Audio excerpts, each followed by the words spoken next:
The hosts feel it would be a little unkind to present this podcast without just a word of friendly warning. We are about to unfold the story of Frankenstein, a man of science who sought to create a man after his own image without reckoning upon God. It is one of the strangest tales ever told. It deals with the two great mysteries of creation, life and death. I think it will thrill you. It may shock you. It might even horrify you. So if any of you feel that you do not care to subject your nerves to such a strain, now's your chance to. Well, we've warned you.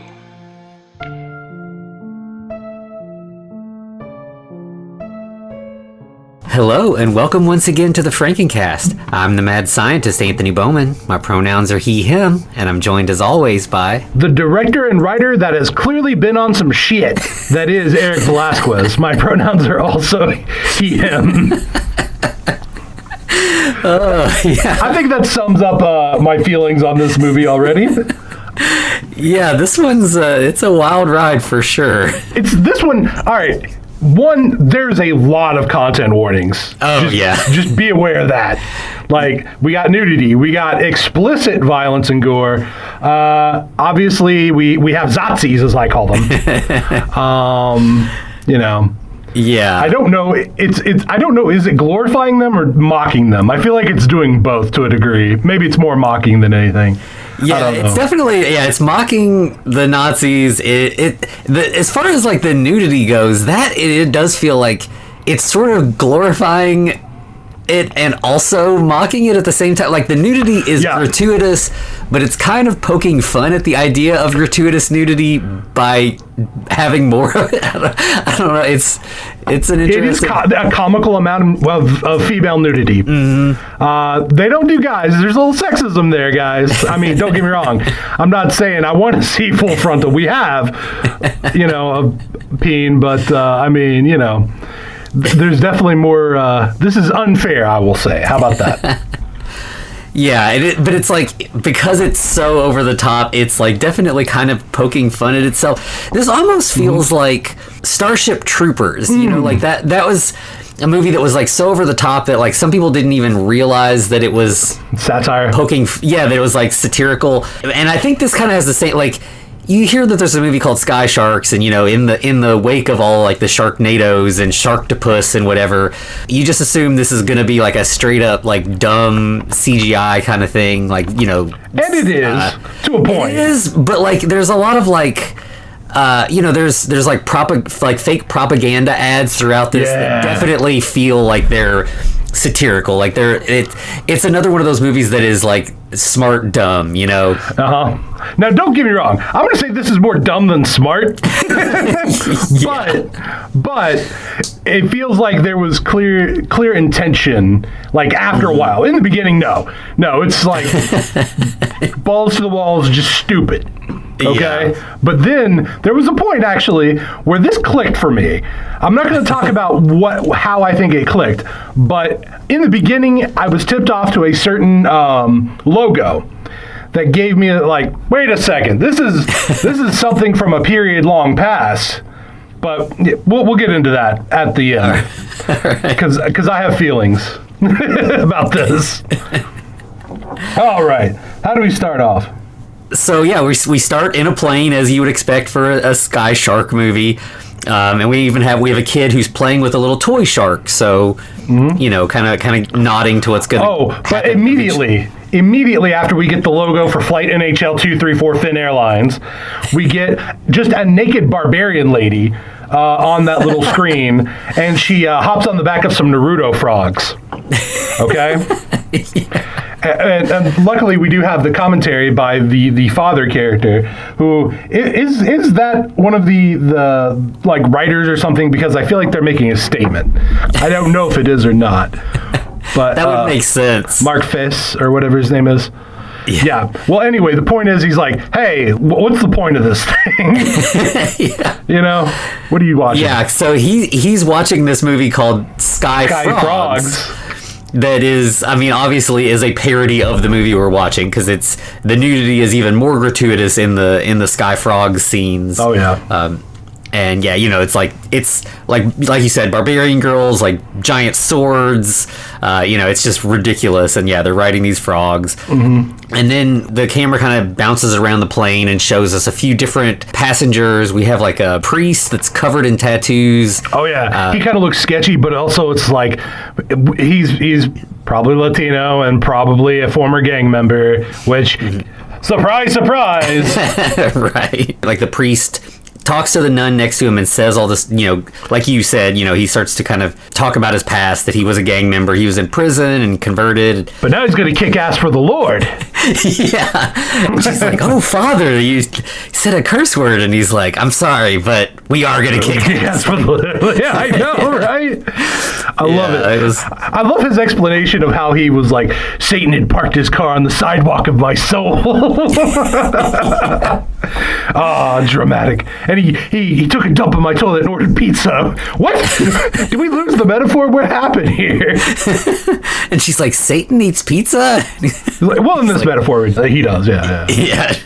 And then we also get, listen, we get fucking Shang Tsung himself, carry Hiroyuki Tagawa, okay? This motherfucker. Yeah. He looked familiar to me and I couldn't place him, but yeah, that's exactly what I know. Dude, fucking Shang Tsung, Hihachi Mishima. So you got two fighting game movie series that this guy's in. What the hell else has he done? He's done so much. Like, him and Tony Todd, who's also in this movie, it's like my childhood wrapped up in like movie form. You know what I mean? Yeah, Tony Todd's definitely like the biggest name actor in this, and like you can tell they got him for like a day or something. But yeah, I mean they make great use of him. Like they filmed all of his scenes in one place, but like it's spread throughout the movie, so it doesn't feel like it doesn't feel like he's hardly in the movie. And I mean it's Tony Todd, he's great in everything he's in. It's just exciting to see him. Exactly, he's definitely a hero, even though he's played a lot of villains. Yeah, but yeah, he's just some drunk business guy from Texas. He's got a Texas accent. Yeah, he calls for a drink, right? He's like, hey, give me a drink. And there's this steward who's obviously a parody, gay stereotype. And he's like, hey, you're all right, but I want that stewardess that brought me dinner last night. Yeah. And clearly, he's a piece of shit. He's a misogynistic piece of shit. And the guy's like, all right, fine, yeah, sure, buddy, whatever.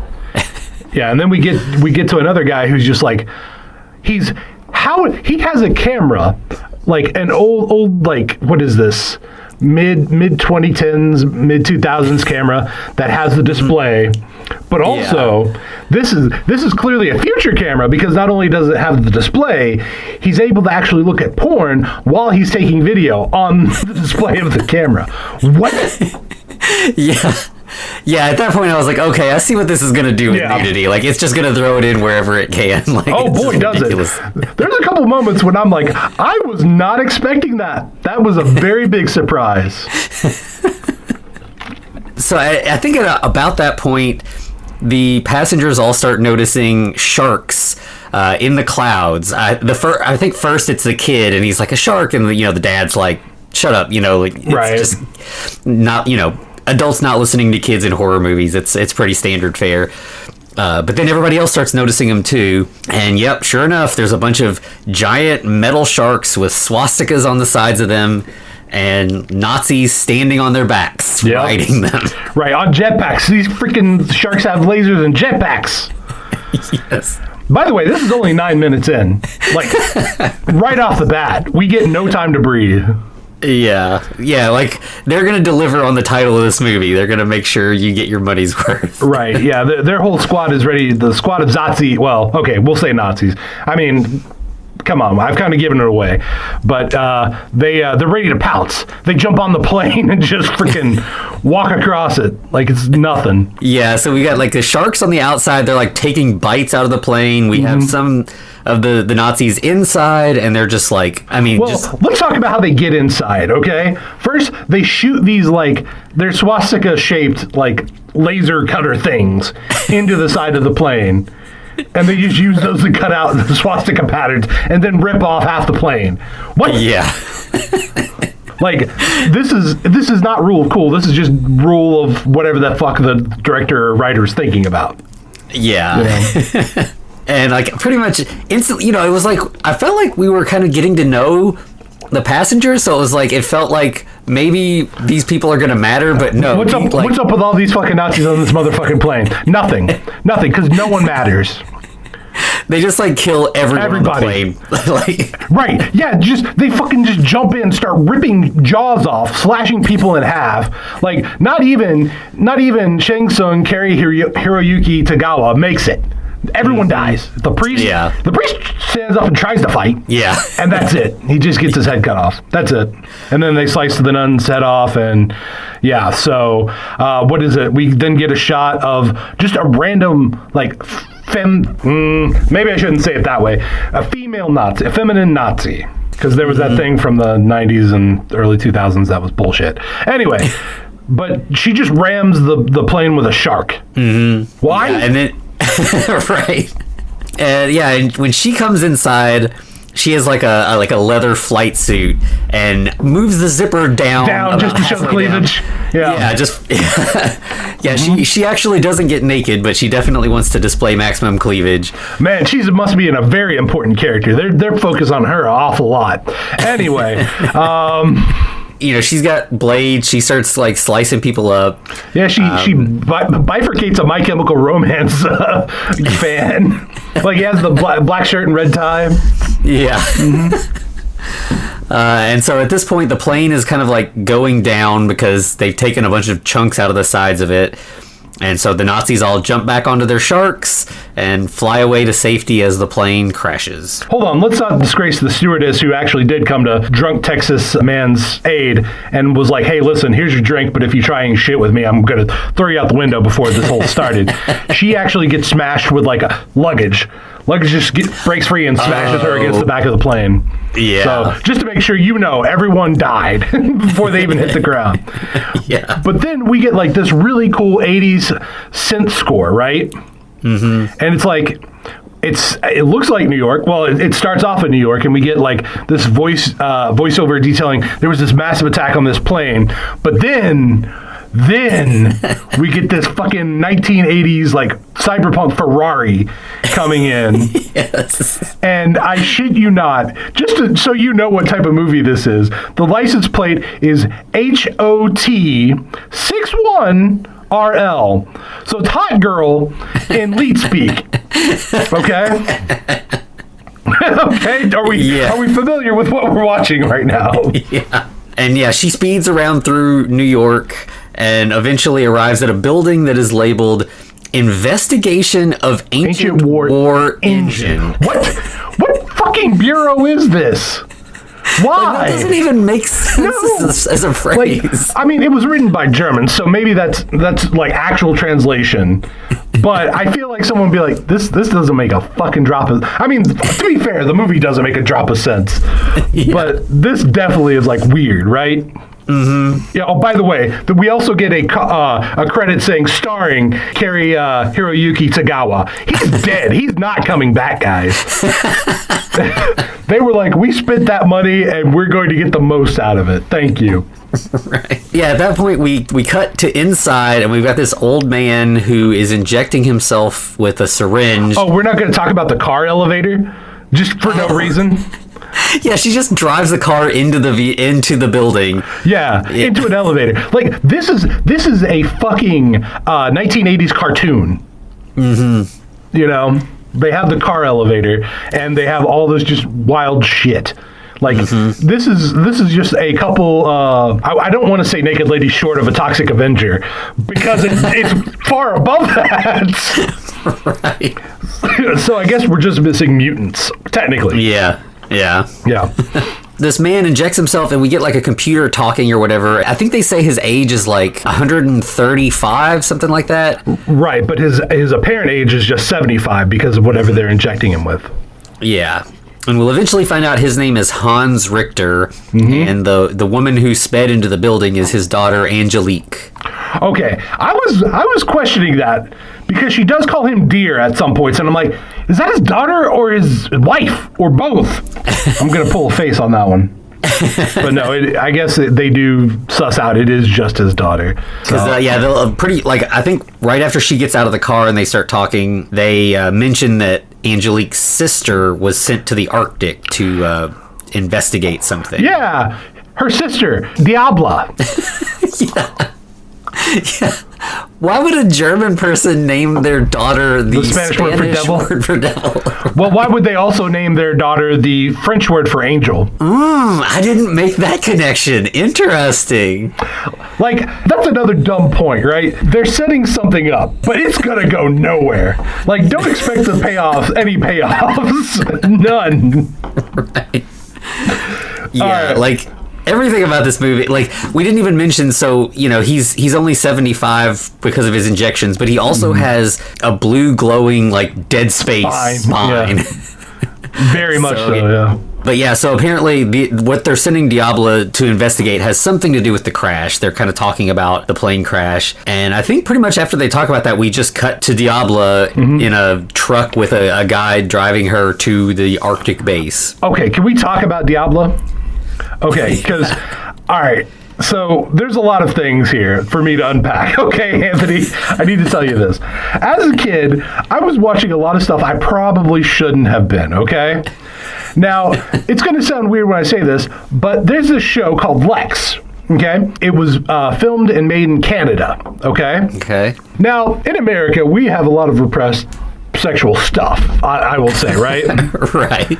Well, see, I think Lexx was actually filmed, supposedly filmed for, like, the whole family, and Eva Haberman, who plays Diabla, was the original Zev. And in the movie, the pilot, we already get her naked. Okay?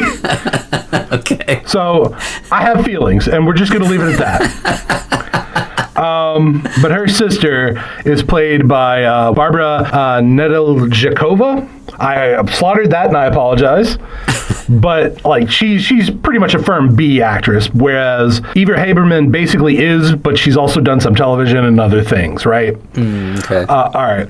So I was excited to see Eva Haberman. I was like, oh man, this is going to be awesome. She's going to be an action lady because that's what Zev was, in addition to also being like, all right. So in the show, like, because it was also made by guys, she was supposed to be the perfect sexual companion. That was the idea of them genetically engineering her. Well, somehow some lizard got involved, and it's like a super fighty lizard. So now she's super sexy, but also she can kill people. Okay? Yeah. So it's good to know that the same level of fucking insanity is in this movie. Well, if that show has scientists engineering a perfect lady, it sounds like something we might be able to watch for the show. Please, let's do that. Don't have to twist your arm at all on that. Fucking insanity, that show. It explains why I got so weird whenever I grew up. Anyway. Yeah, so we do get Diabla, and we get a mention of a scientist named Maynard, who I'm pretty sure is played by Richard Roxburgh, a.k.a. Dracula from Van Helsing, but he's not credited. So he looks just like him. I could be wrong here. And don't get me wrong, I get that he wouldn't want to be credited in this movie. But turns out Maynard is going to town on a young other scientist. Does she even get a name? I don't think so. Right, they're boning. Yeah, it's like the Diabla and the guy. I don't think the guy he doesn't have a name has a name either. But they're like going to check in to see what's going on at the base, and they look on like the surveillance camera, and that's where we see. Yeah, because he's wearing his camera while he's performing. Right. Classic guy. Then like a Nazi zombie just shows up and chops off the guy's head. Right. Then he puts his head, like lays his head on the guy's stump.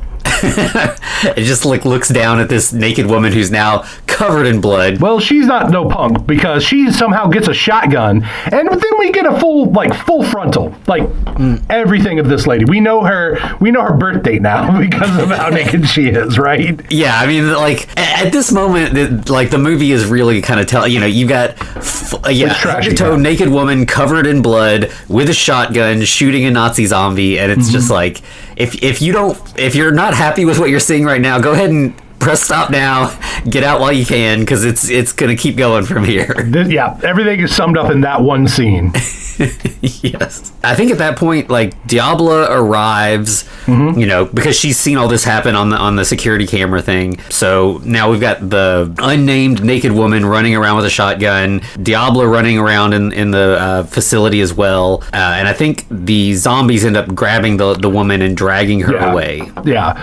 And at this point, Diablo's initializes a satellite, which they fucking got this off of Adobe Premiere, okay? Because you see the satellite open up, but there's a guy hanging off of it on a fucking rope or a tether. What? Why? Why didn't you pay to have the animators take that out? Yeah. Why? They're just trying to distract you with the nudity so you won't notice. I guess. I mean, this is definitely done on a budget, but sure. All right. It's cheaper to pay a naked lady than to pay animators to digitally remove something. That's where they went to the bonuses for the ladies being just, all right, I'm showing everything. Here we go. Right. When she connects over the satellite, Hans contacts her and is like, you need to run, you need to get out of there right away. Mm-hmm. But she wants to help, she's like, there could still be people alive here. And he's just like, no, get out. The mission's a wash, basically. Yeah. So we see that Nazi zombie with the naked woman is now holding her by the ankle over a giant shark tank. Right. And you know what's going to happen. Do we need to explain it? It's gratuitous. Yeah. And it's just, it's like CGI chomps out of her. And they basically ends up just like the Nazis holding a leg. And everything else is gone. And then Diabla walks into a factory filled with Warhammer 40K Kriegsman rejects. And what is she doing? She's just sneaking around trying to get out, right? Yeah, and I think she's sending Hans footage of what she's seeing. Pictures and stuff. Yeah, you're right. Yeah. And then Richter Hans is like, finally, my past is catching up with me because the acting's amazing. Yeah, and at that point, I think her signal cuts out. Mm-hmm. Diabla ends up starting to fight some of the Nazi zombies. This is probably the scene you were waiting on because she's doing flips and acrobatically murdering a bunch of zombies. It took me back, I'm not gonna lie. She drives a climbing pick into the head of one of the zombies. Yeah. And at this point in my notes, I started abbreviating Nazi zombie to NZ because I was like, I'm going to be writing this phrase a lot. See, I just call them Zazis. Yeah. We could call them NZs or, well, that's New Zealand, man. Come on, we got to respect New Zealand here. Yeah, the home of the hobbits. But so she ends up finding out that they've got a lab there, and they are injecting sharks with some kind of serum that is turning them into the sky sharks that we saw earlier. Right. Well, also, just random Zazi lady with the cleavage just turns and looks at Diabla, runs up and injects her. Yeah, right in the chest. It's like, oh no, something bad's going to happen to Diabla. Maybe. Yeah. Not really. Diabla falls down and all the Nazis just kind of leave. Man, this must be a very important character. They keep bringing her back. And so she kind of manages to crawl away, and she gets outside and sees the sharks flying away. But then they start disappearing. They can turn invisible. Yeah. And because this is Zev, Miss Haberman, she steps aside and everything starts breaking. The ice starts breaking apart, so she has to make a dramatic jump. We know she's gonna make it. It's fine, whatever. Why they did this, I don't know. Right. And then we just cut to a commercial, and this is where you're like, okay, I see that this movie, as dumb as it is a little bit tongue-in-cheek about how dumb it is. So we get this it's a commercial for Richter Technologies, but it's hyper-patriotic. It's all God and country and flag-waving and everything. The United States is being built on the back of freedom. Right. Everyone's equal in the United States, bro. Right, yeah. It's so over the top. It's pretty fantastic. It does know, and we appreciate that. When the commercial ends, we are back at Richter Labs, and Diabla is in a sort of health pod kind of thing. Mm-hmm. some sort of, high-tech thing. And Hans and Angelique are kind of talking to her, but they're like, you need your rest. Let the pod do its job and get you back to full health. Right. Not mentioning the serum that's in her. And, of course, I don't think she mentions it either. Yeah, like nobody is talking about it. It's like the elephant in the room kind of thing. Like literally, this is a plot point that shouldn't be. Like literally, because later on it's going to be like resolved in seconds. Mm-hmm. Like just by saying, "Hey, they injected me this weird shit. Dad, could you fix that?" That's all she has to say. Yeah, he could. All right, we'll talk about that later too, because I have other opinions when we get there. But we also get another cool synth score. Like this movie's music is banging. Well, till the end. I have a problem with the song at the end. I don't know what it means, but it says some things I don't like, or at least that I heard. Okay, interesting. So this is like we get like you said, it's synthy, and we kind of get a montage of just all three of the Richter family members sort of doing different stuff. So Hans is injecting himself again. Angelique is lifting weights and working out. Diabla has gotten out of the pod and takes a shower. So we get to watch her take a shower. And then she starts kind of turning into a zombie and then like falls down on the floor of the shower in the fetal position and then kind of turns back into a human. Okay, so let's talk about this real quick. We got to unpack this. So I understand the random like zombie wound appearing on her back that's bad CGI, right? Mm-hmm. But why in the shower, when she bends over, they then show that it's like on her tailbone. She also has another wound there, right? But why are you going to show me her butthole? I'm not watching this movie for buttholes. This is not butthole time.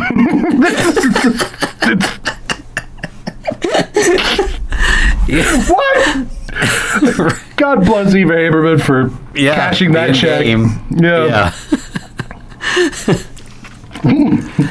So it's almost like whatever she was injected with, usually zombification is a one-way street. Right. Like once you start turning into a zombie, you stay that way, but she's kind of like a were zombie or something. Like maybe it's only affecting her in small bits. I don't know. Okay, I guess let's talk about this. We haven't got to the flashback yet, okay? But this is the same shit that Richter's injecting, right? Yeah, presumably. Why is it doing anything to her when it does nothing to him? Well, they do mention there's something they talk about that it affects men and women differently. Oh, that's some shit. That's bullshit. It's definitely just like a dumb plot point thing. But yeah, there's a commercial later where they talk about that. I missed that, I guess. But it's just dumb. It's a pointless thing. Yeah, I think at that point, like the montage ends and they're just like all eating dinner. Oh yeah, right? But there's also like there's a magazine on the wall. It's called Love, but it's a parody of Life magazine, and it's talking about how Hans Richter is one of the best scientists of our age. Yeah. A little bit more parody, but yes, they're having sushi now, right? Because sharks. Yeah. And like finally, the girls are like, you said this has something to do with your past. We need to know. And so he finally decides he's going to tell them about his dark secrets of his past, which is that he worked on secret Nazi experiments. Surprise, go figure, surprise. Yeah. Hans. Jeez. Yeah.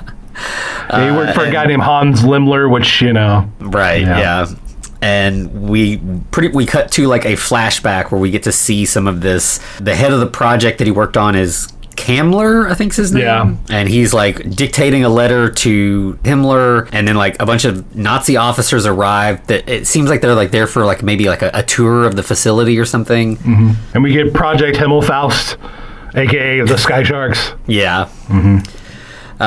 And they're like, we need a solution, like a final one. Yeah. Right.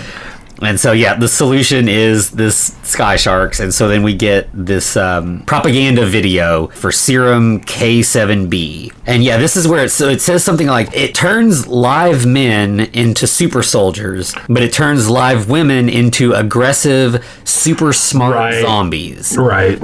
So, but then and it turns dead people into zombies, but women turn into zombies. Like living women turn into zombies with brains, and men just turn into super strong, which they say it has something to do with, it's like estrogen, testosterone bullshit, but like it's just so that they can have Hans be an old man who's still healthy and have Diablo turn into a zombie lady. Right, it's basically them being lazy and trying to like get themselves out of the little corner they've written themselves into. Yeah, absolutely. Yeah.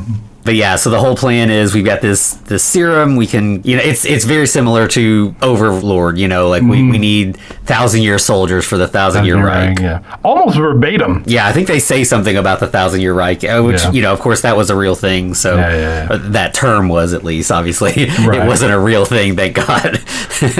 But yeah, so they're gonna create all this army of living and dead zombies to serve the motherland, and then as just like a footnote, they're like, oh, also we made these giant sharks that can fly.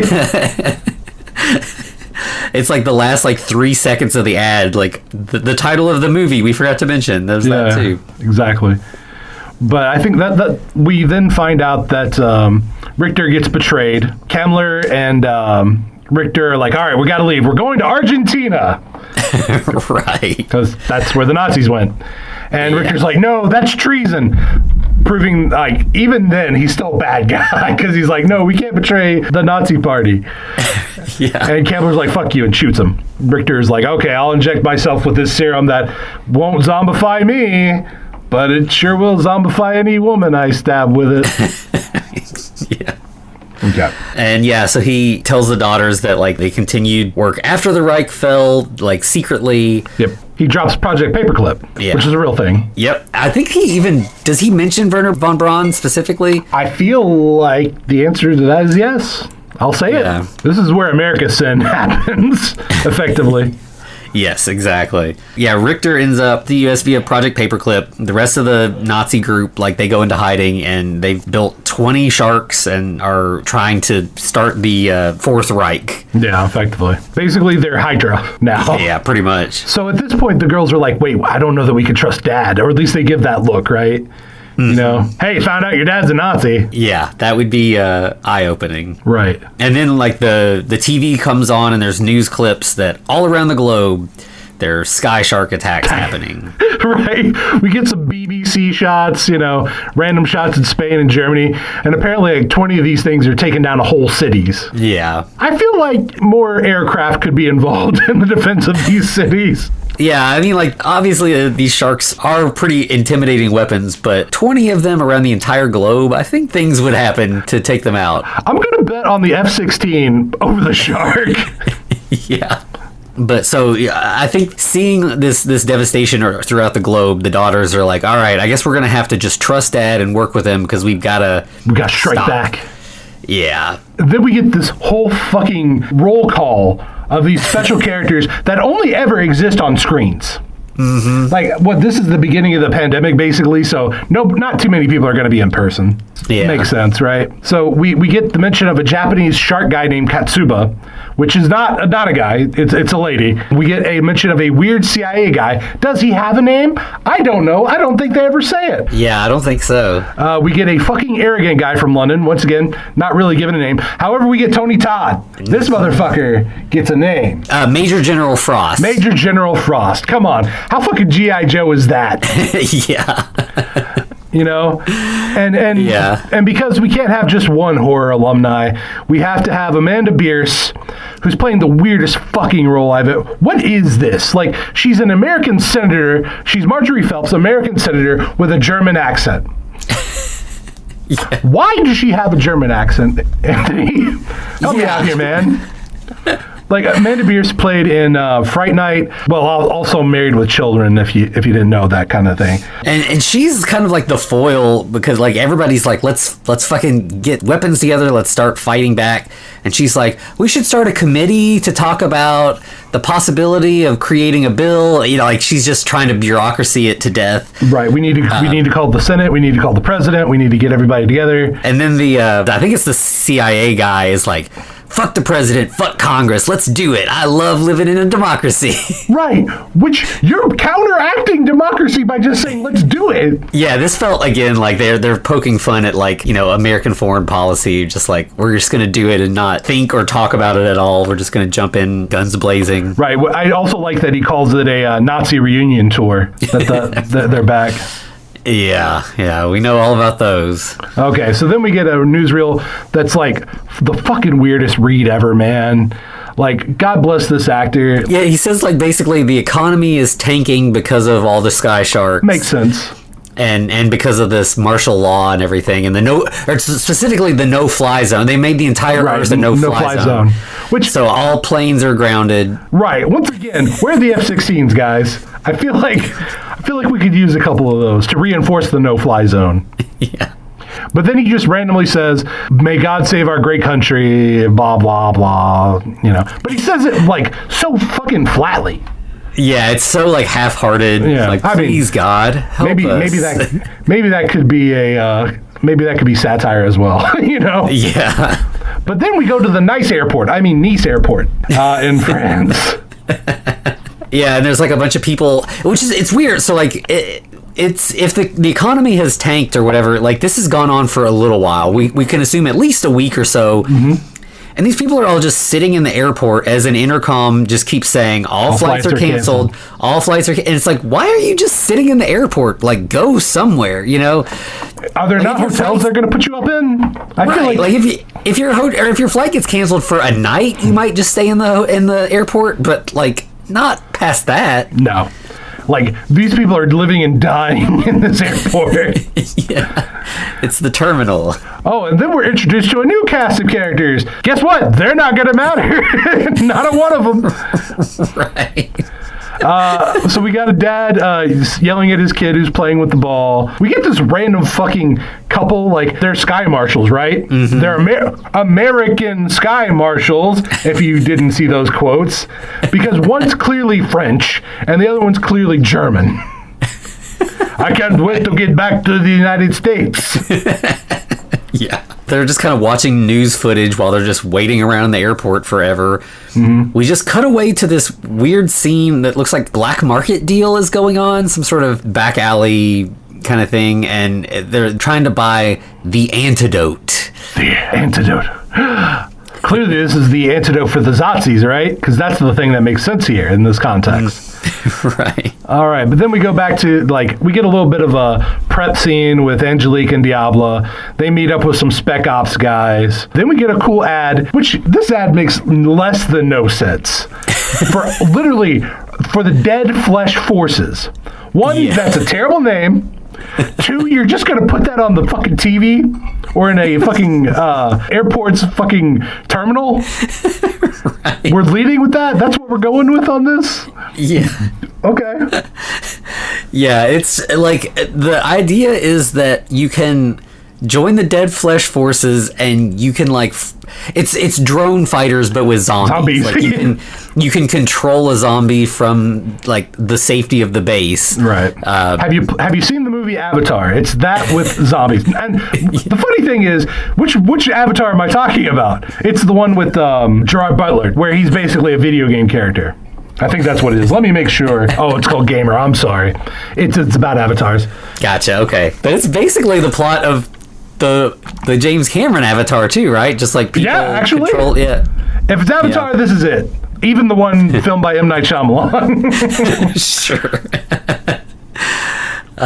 Yeah, so then we end up finding out that one plane is going to be allowed to fly from the Nice airport to New York. It's really suspicious, though, right? That only one plane's allowed to leave, and it's just these people? Yeah, and nobody questions it. They're all just like, yes! Which, of course, I mean, I guess you would be like, hell yeah, I've been stuck in this airport for a week. But even, like, the Sky Marshals, which you'd think they'd be like, this seems fishy. But nope, everybody's gung-ho, let's get on this plane and head to New York. Well, they're kind of like, this is slightly suspicious. Why are they allowing this now? Oh, well, it's just us getting on the plane. Right. Okay, can we talk about the stewardesses? Did you notice about their bags? No. Okay, so I don't know what Dahmer, maybe it's Dammer, I don't know, Dammer, but the tagline is, this line gets you high. I'm like, you know what? I dig it. I know this is stupid, and I'm here for it.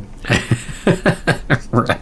as everyone is boarding, we get more shots with Tony Todd sending some fighters to intercept the plane, and then it's like, okay, so this is just sky shark bait. They're sending one plane up on the planet so that sky sharks will show up to attack it. Right. Which, yeah, that's it, 100%. So, counterpoint, why did we have to have people on this motherfucker? Right. Yeah. You could even have just, like, one pilot or just fucking automate the whole thing somehow and just send up a drone plane. Clearly. Like, just have dummies sitting in the seat to give the impression that they're fucking people here. No, we have to use real fucking bodies. That's the only way this will work. We gotta murder a bunch of people for the sake of humanity. Uh-huh. That's what we have to do. Sacrifice the few for the many. Doesn't sound like Nazi ideology to me. Right. Yeah. But it's funny, like, the people, once we, like, have the people on the plane, you'd think they've been stuck forever. They're happy to finally be on a plane, heading back home. But immediately it's like business as usual. You've got kids that are bored. You've got passengers being rude to the flight attendants. You got a sweaty couple that really wants to go to the Mile High Club. Yeah. They are sweaty. Yeah.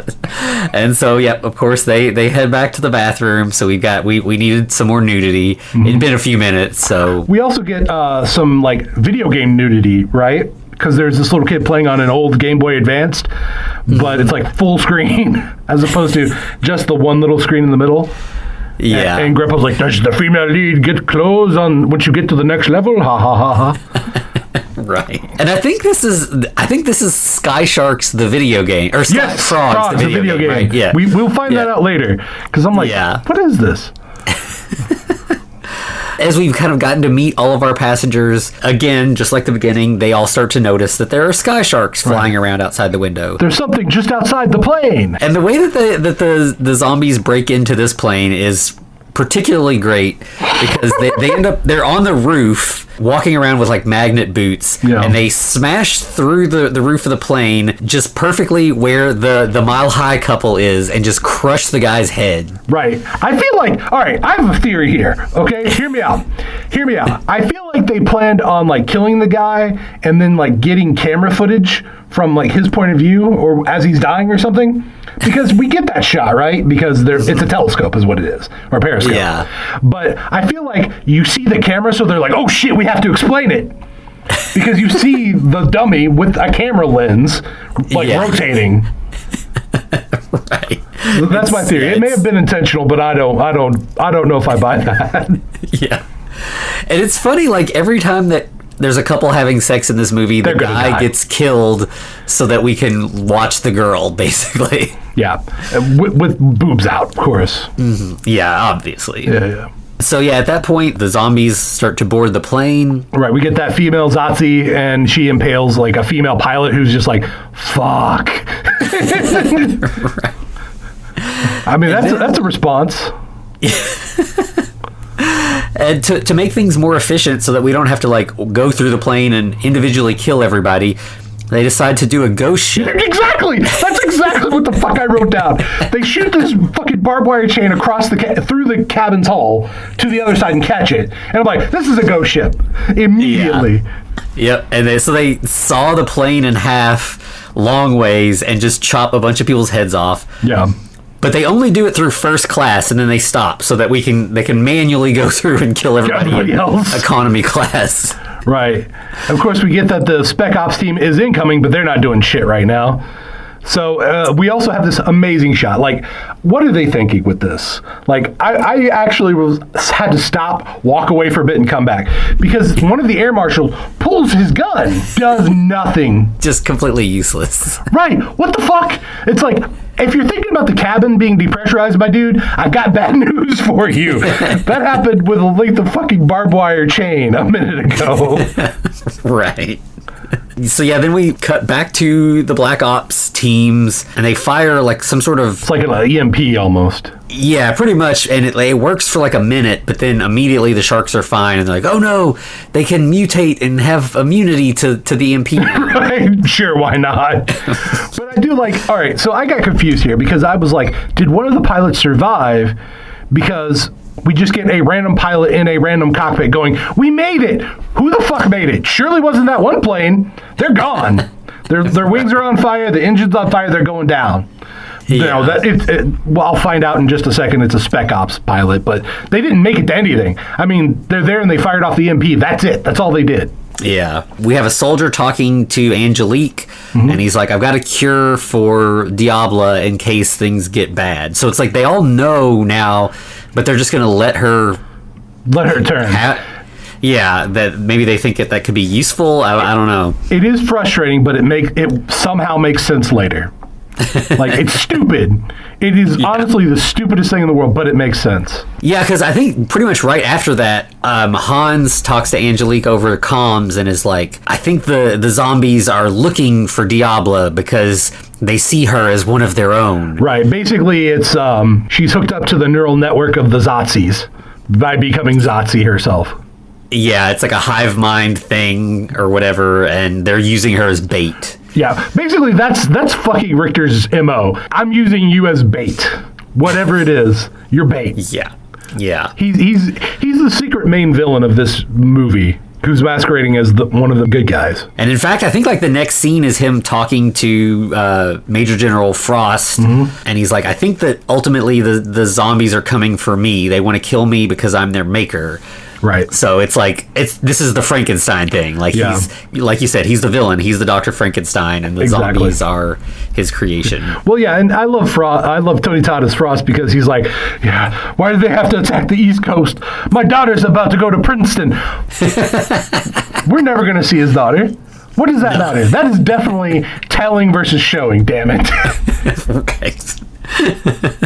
Don't do that. So they're like, all right, well then I guess it's time to activate Project Dead Flesh. Oh no. Then we fucking have Amanda Bierce who just comes back on the line like, why are we doing Dead Flesh? Everyone acts fucking confused. What is this Dead Flesh thing? We didn't just fucking file advertisements for this thing and put it in, in the airport theaters.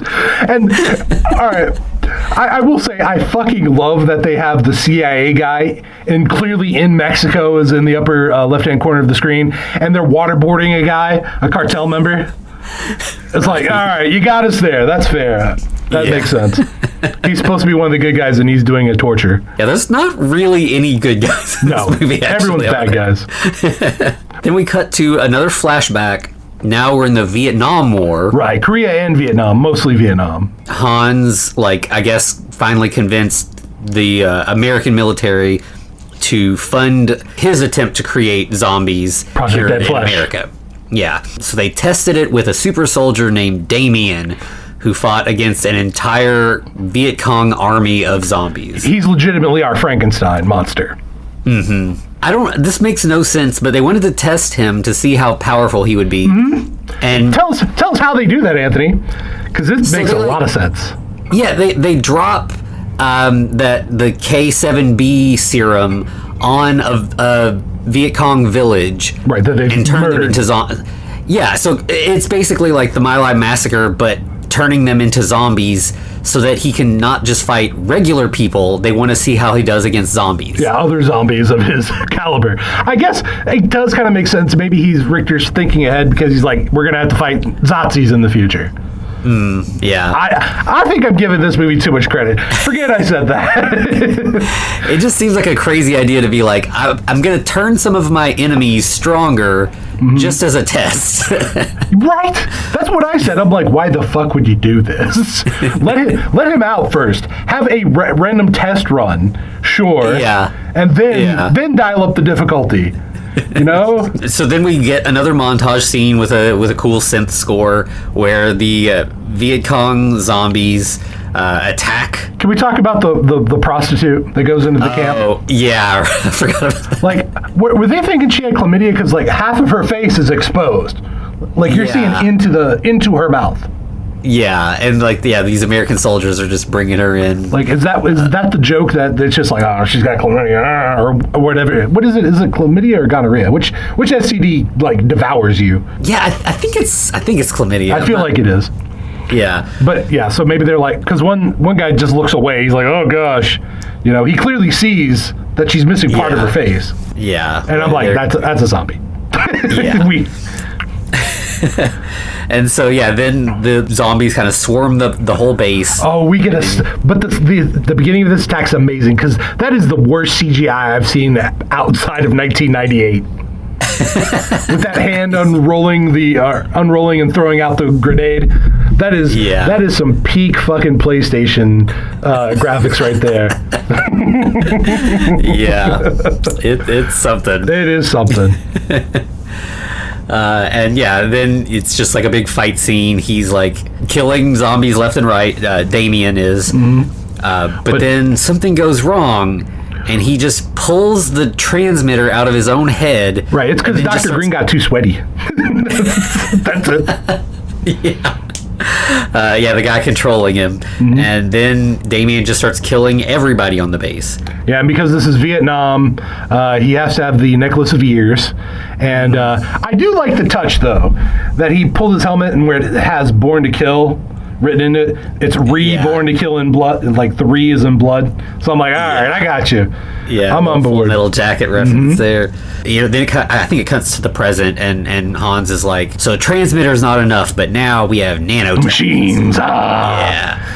So we can control better. And then they cut to Richter starting up this like giant mech thing. Yeah. Okay. I enjoyed the shit out of this. This is a peak 80s cartoon because he's like, I will now become K7B, which doesn't make sense because that's just the reanimation gas. You know, he's using nanomachines. What the fuck? Anyway, Anthony, he has a fucking mechanized megalodon. Yes. Yeah, it's pretty amazing. It is amazing. But how peak America is that? Everyone else has these small, like efficient creatures, but we just have one big fuck off thing. That's it. Yeah, it's pretty fitting. America. Anyway. Yeah. And at that, I think we cut back to the troop plane, and Diabla is turning into a zombie. Yeah, again. She's going full Zazi. But when she does it, you know, she's been the bait or whatever, but like now it's like you said, full, like she's on their side now. So she opens the plane hatch and just lets a bunch of the zombies on board. Yeah, and I was like, oh shit, did they do that just to have the sisters fight? That would be almost cool. Yeah. Yeah, okay. Anyway. And yeah, so at that point we've got zombies on the inside, the sky sharks outside attacking. Diabla is fighting some of the good guys. Her random boyfriend spec ops guy gets in a fight with the female Zazi. So all right, we're gonna finally get some information on her. No, because he kicks her out the fucking window and through the wing of the plane. That's it. She's out of this movie at that point. Yeah, she's gone. Okay, sure. Diabla shoots him. So, yeah, Diabla shoots a couple of different guys, right? And then spec off boyfriend. And then goes to shoot Angelique, but she's out of ammo.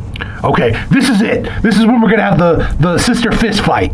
You know, the devil versus the angel. Nope. Angelique just injects her with the cure, and that's it. Like, that's a joke, right? Like, I don't want to give this movie too much credit, but that has to be the joke. Yeah, it definitely felt anticlimactic in a way that almost had to be on purpose.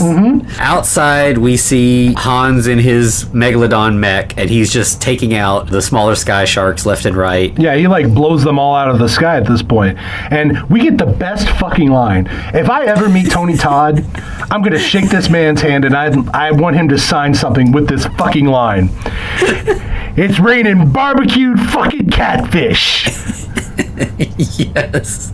I wrote that one down too. It's so good.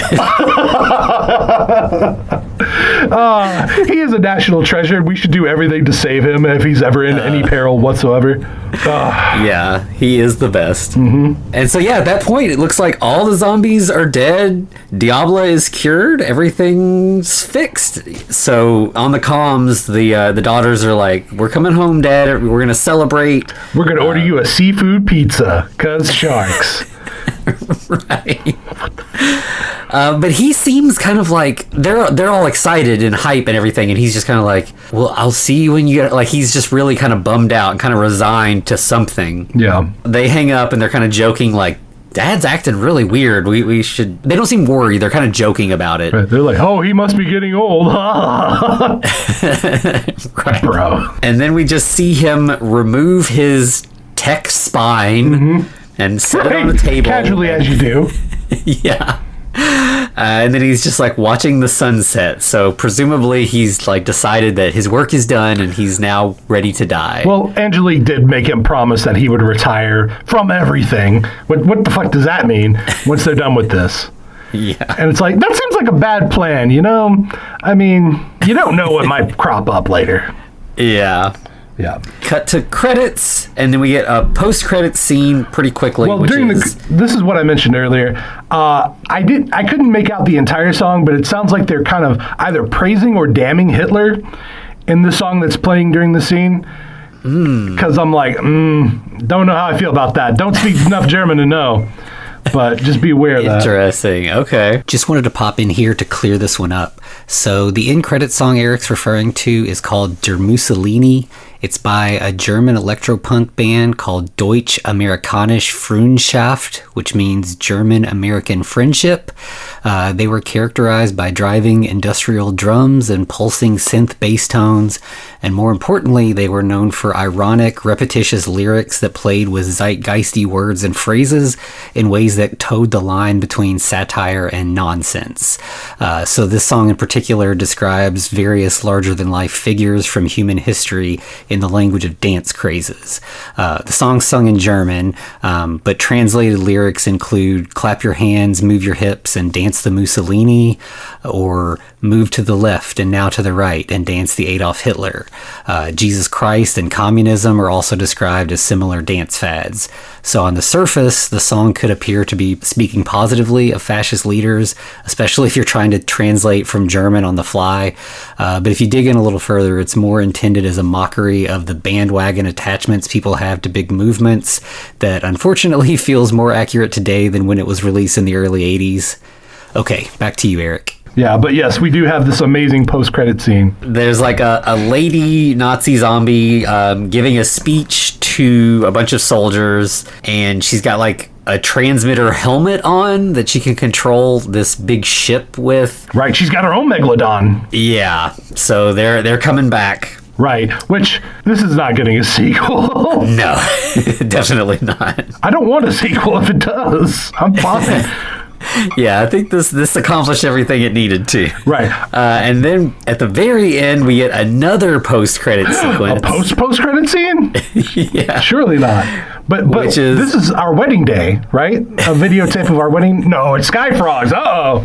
Yeah, so we get like a trailer for Sky Frogs, which is a lot of the same footage we saw at the beginning. We just get to see it more clearly now because it's not just on a plain seat back. And also, this is rated NC-17. Yeah, so it's just like a lot of naked barbarian ladies with swords. Oh, no, it's not a naked barbarian lady. This is a naked space lady who's from the future and gets in a wreck and goes back to the past, a la 65. I'm looking at you, Adam Driver. I'm watching you. You're on notice. Okay? But somehow, they even call attention to it. Somehow, her hair goes from blonde to black. And clearly, the actress is not wearing the wig at this point. Yeah. That's definitely a shout out to all the B movies from like the 80s that went direct to home video. But also, you can play the Sky Frogs video game, which is like an Atari ripoff, but better graphics than the Atari.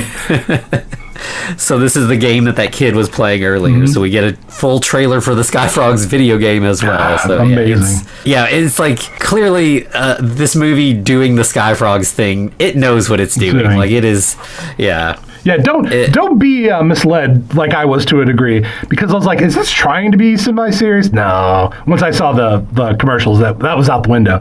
But this actually sunk it home for me. Okay, this is a fucking Full Moon Productions movie without being a Full Moon's production movie. Yeah, it definitely does have a lot of similar vibes. Right? The additional advertisement for their films at the very end, like all the fucking things did. Every last one of them. Charles Band, I fucking know like everything about that guy and his fucking Puppet Master and Subspecies. He had advertisements before and after everything. Mm-hmm. And I watched all of it as a child. Yeah, he knew how to market, that's for sure. He did. But yeah, I mean, also at the beginning, the director of the movie, his production company looks like the Canon logo from the 80s. Okay. You know, it has that like hexagon shape with the line like yeah. So I'm like, I get it now. I understand what this movie is. It's pretty good. Shout out to those fucking terrible 80s movies. Yeah. One thing that I was kind of surprised that it didn't do anything with, as I started abbreviating things in my notes, it like dawned on me, Sky Sharks, the initials for that is SS. But it didn't, like, the logo is not like, you know, the lightning bolt SS thing or anything. It seems like something they would have leaned into.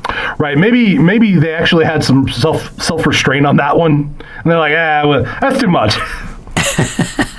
I doubt it. Yeah. I'm giving them too much credit again, damn it. Stop me from doing that. I'm being too forgiving. But yeah, I mean, this movie, I feel like, you know, like we keep saying, it's super dumb, it's really silly, but like, I think it's a notch above like Sharknado. Like, Sharknado is dumb and it's fun, like there's nothing wrong with that, but there is a little bit more going on in this. But I feel like most people aren't gonna give it a chance. Like, you're gonna see the title, and if you're in for that kind of dumb bullshit, you might check it out, but no one's gonna accidentally see this unless they're into those kind of shark movies. Yeah, no, I will say Sharknado, I will say it's the kind of trash that you find out behind an old strip club, like a rundown strip club, you know? Whereas this is the dumpster of a Denny's.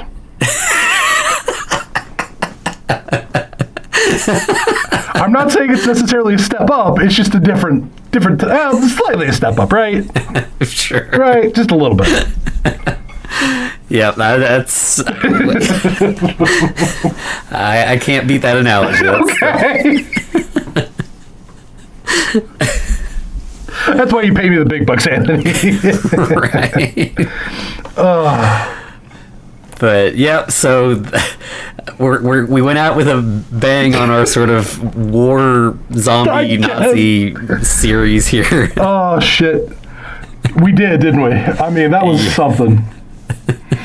Yeah, I mean, definitely check it out if you get the time. But it's trash, like just trash. Oh yeah. If you know, we do talk about movies here that are deep and have interesting stuff to dig into. This isn't really one of them. Like, but you know, if you're on board for this kind of silliness, it's definitely a good time. You're not going to be bored. No, not at all. All right, Anthony, where can they find us? Yeah, so you can find us on all the socials, mostly Twitter and Instagram, at the Frankencast. You can find us over on YouTube and Reddit. You can email us at thefrankencast@gmail.com. And you can always find us at patreon.com/thefrankencast. Heck yeah. All right, Anthony. So I miss the days that we had some werewolves in our Frankenstein movies. Yeah, we've had all these zombies. It's time to get back to some old school monster fights. Back to the basics, right? Yeah. All right, so next week we're checking out Frankenstein's Bloody Terror. This one, it's going to be fun. I don't want to say too much about it because it's going to be kind of a surprise for everybody. But surprise guests, maybe? Yeah, we're going to have some guests. If you follow us over on Twitter, you've probably seen we've kind of befriended a podcast that's kind of doing similar stuff to us, but they're talking about werewolves, and you know, we like our werewolves too, so we were very excited to check out their show. So the show's called The Silver Scream. Shout out. Yeah, Scream with an M there. And so we're gonna have Courtney and Alyssa from The Silver Scream joining us next week. So this movie, it's called Frankenstein's Bloody Terror. It's also sometimes known as, I think, Mark of the Wolfman, or in its original title, La Marca del Hombre Lobo. Yeah. So obviously this one's in Spanish. So we will dig into that next week. Muy bien. And to be continued. Looks like you survived another episode. The Frankencast is a production of FCR Media. It's hosted by Anthony Bowman and Eric Velasquez. Follow us on Twitter at The Frankencast, or send us a letter at thefrankencast@gmail.com. Our cover art is by Amanda Keller. You can find her at Keller Illustrations on Instagram. Our theme music is by Vivek Abhishek. Thanks for listening.